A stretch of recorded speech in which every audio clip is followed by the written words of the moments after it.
चीन को ये साबित कर दिया है कि तू शेर तो मैं सवा शेर और तू डाल डाल तो मैं पात पात, यानी तुमसे कई गुना तेज कूटनीति है मेरी। पूरा खेल ही पलट दिया रूस ने। चीन जो चाहता था उसका ठीक उल्टा कर दिया। चीन चाहता था बड़ा जंग रूस और नाटो के बीच, लेकिन रूस ने एक ही चाल में सब कुछ खत्म कर दिया। जानेंगे रूस ने ऐसा क्या किया। तो वहीं दूसरी तरफ तालिबान का जो विदेश मंत्री है आमिर खान मुत्ताकी, उसे भारत से चाहिए कुछ खास। भारत के लिए क्या बातें कह दी मुत्ताकी ने और भारत से क्या मदद मांग रहा है, जानेंगे इन खबरों को विस्तार से। तालिबान का जो कार्यवाहक विदेश मंत्री है मुत्ताकी, आमिर खान मुत्ताकी, इसने पाकिस्तान के चेहरे पे कालिख पोत दी। पाकिस्तान जो चाहता था उसका ठीक उल्टा हो गया। दरअसल तालिबान और अफगानिस्तान के लोग इस चीज को भी अब देख रहे हैं कि भारत ने 50,000 टन गेहूं भेजे, लेकिन ये गेहूं अभी तक अफगानिस्तान नहीं पहुंचे हैं। पाकिस्तान भारत के ट्रकों पर रोक लगा रहा है और भारत कई बार पाकिस्तान को कह चुका है कि आप इसे जाने दे। यहाँ तक कि इमरान खान ने ये कहा कि इस दिशा में हम पॉजिटिव होकर सोचेंगे, लेकिन अभी तक हाँ नहीं बोला है। हालांकि ये पाकिस्तान की बहुत कमजोर कूटनीति है। पाकिस्तान के हाँ नहीं बोलने का असर ये हो रहा है कि अफगानिस्तान और तालिबान दोनों को दिख रहा है कि पाकिस्तान अफगानिस्तान के लोगों की भलाई भी नहीं चाह रहा है, तभी तो तालिबान और अफगानिस्तान के लोगों तक पहुंचने वाले इस गेहूं को रोक रहा है। हाल ही में विदेश मंत्री आमिर खान मुत्ताकी अपने 4-5 शागिर्दों के साथ पाकिस्तान पहुंचा था। पाकिस्तान में भी बातचीत की। पाकिस्तान ने उसके कान में मंत्र फूकने के बहुत कोशिश किए, लेकिन जब आमिर खान मुत्ताकी बाहर आया तो उसने पाकिस्तान के लाख भड़काने के बाद कुछ ऐसा कह दिया जो पाकिस्तान को बिल्कुल भी पसंद नहीं आएगा। मुत्ताकी दरअसल बीबीसी उर्दू से बातचीत कर रहा था और जब ये पूछा गया बीबीसी उर्दू के द्वारा मुत्ताकी से कि तालिबान सरकार नई दिल्ली के साथ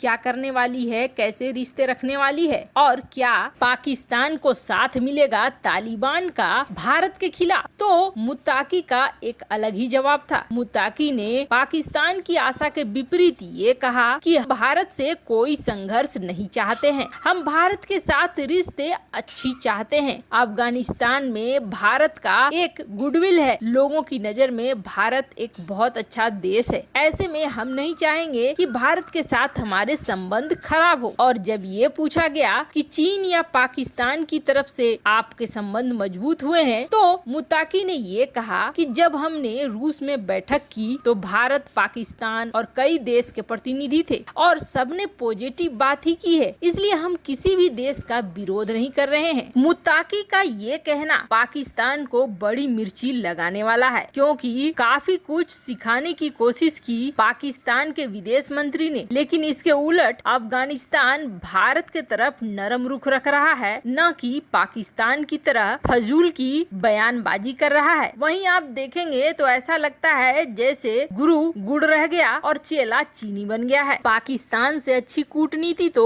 तालिबान की हो गई है। तो वहीं दूसरी तरफ चीन देखता रह गया और रूस ने पूरा गेम ही पलट कर रख दिया और रूस के इस गेम पलटने से सबसे बड़ा फायदा भारत को हो रहा है। वैसे S-400 की बात नहीं हो रही है, इसलिए उससे न जोड़े इसे। अभी ऐसा लग रहा था जैसे इस दशक का सबसे बड़ा युद्ध होने को तैयार है। अमेरिका ने भी ये कह दिया कि रूस यूक्रेन पर हमला करेगा। नाटो देशों ने भी अपनी पूरी सेना उतार दी। काला सागर में जंग का माहौल बन गया, आर्कटिक क्षेत्र में भी जंग का माहौल बन गया। कुल मिलाकर ये कहें तो चीन जो चाहता था ठीक वैसी ही चल रही थी सारी चालें। चीन चाहता था दुनिया का ध्यान चीन से हटे और चीन के खिलाफ जो एक शीत युद्ध का माहौल बन गया है, दुनिया चीन के खिलाफ गुस्से में है और व्यापार युद्ध से शुरू हुई है बातें और धीरे धीरे चीन बर्बादी की तरफ जा रहा है। ये शीत युद्ध का ही कारण है। एक गोलबंद हो गई है दुनिया। अब अगर रूस और यूक्रेन में युद्ध होता है, नाटो बीच में आता है, तो फिर दुनिया का पूरा ध्यान चला जाएगा रूस और नाटो के बीच, न कि चीन के तरफ। ऐसे में चीन ताइवान का अधिग्रहण भी कर लेगा और शीत युद्ध से बाहर भी आ जाएगा। चीन की प्लानिंग बहुत अच्छी थी, चीन खुश भी हो रहा था इस चीज को लेकर और कहीं न कहीं चीन ने रूस के साथ मिलकर जापान के के द्वीपों को घेरने की कोशिश करके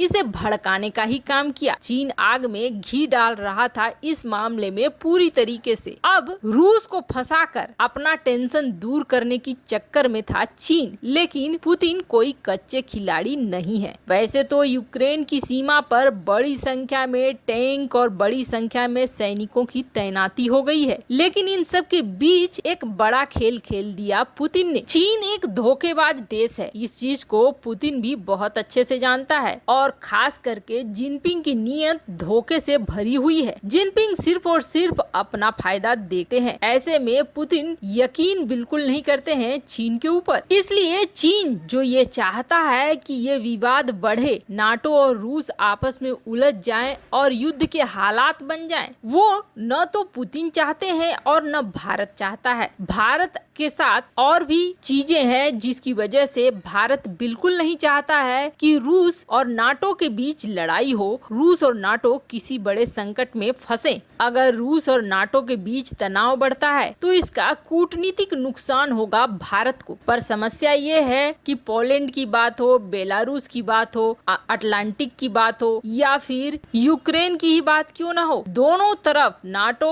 और रूस आमने सामने आकर खड़े हो चुके हैं। चीन इस हालात का फायदा उठाना चाह रहा था, लेकिन पुतिन ने पूरे खेल को एक बार में पलट दिया और ये खेल पलटा पुतिन ने फ्रांस को न्योता देके। अब फ्रांस कौन है तो आपको बता दें, नाटो का एक शक्तिशाली देश है जिसे पुतिन भी समझते हैं कि फ्रांस बहुत बेबाक राय रखता है जैसे कि रूस रखता है। अमेरिका में भले इस वक्त जो बाइडेन पूरी तरीके से स्ट्रॉन्ग नेता न हो, लेकिन मैक्रोन उनकी जगह बिल्कुल विपरीत हैं, बेबाक राय रखते हैं और खुलकर अपनी राय रखते हैं। रूस और नाटो के बीच आग भड़काने की चीन की कोशिश पे पानी पड़ गया जब रूस ने फ्रांस को ऑफर दे दिया कि वो मिल बैठकर बात करना चाहते हैं। वैसे आपको बता दें, फ्रांस ने भी इस मामले को लेकर आगे बढ़कर रूस से बात करनी चाहिए थी, पर पहले रूस ने फ्रांस के ऑफर को कैंसिल कर दिया था। पर अब रूस की तरफ से भी ये ऑफर दिया गया है और ये एक बड़ी कूटनीतिक चाल चली गई है ताकि युद्ध न हो और युद्ध से बचा जा सके। राष्ट्रपति पुतिन ने ये कहा है कि हम नहीं चाहते हैं कि कोई बहुत बड़ा विवाद हो और हम मामले को आपस में मिल बैठकर सुलझा लें तो ज्यादा बेहतर होगा। तो वहीं फ्रांस ने भी यही बात कही है कि हम भी नहीं चाहते हैं कि नाटो और रूस के बीच विवाद बढ़े, इन मामलों को बातचीत से ही सुलझाया जाना चाहिए। वैसे आपको बता दें, पुतिन ने ये कहा है कि ये बैठक होगी पूरी ईमानदारी के साथ और जो निर्णय होगा उसे